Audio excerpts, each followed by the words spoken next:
কাজে অফিস থেকে ওরে দেয়নি, তো এটা কোর্স দেওয়ার কি দরকার? তোমার ভাইরে কয়দিন পর বিদেশ নিয়ে যাবে, থাকুক এভাবে, ওর মতো ওইখানে থাকুক, তুমি তোমার মতো এখানে থাকো। তো আমি 4 বছর পুরানো ফ্রেন্ড, আমার বাসায় আসা যাওয়া করতো, খুব ভালো সম্পর্ক ছিল। তো ওরে বললাম যে এরকম আমাকে এরকম আটকে রাখছে, তুই একটু কাবিননামা তুল।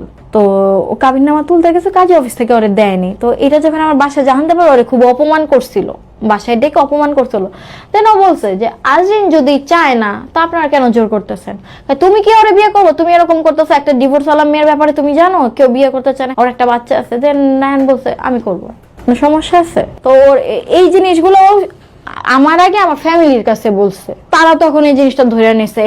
তো এই ছেলে ওরে পছন্দ করে, এই জন্যই হয়তো বা এরকম।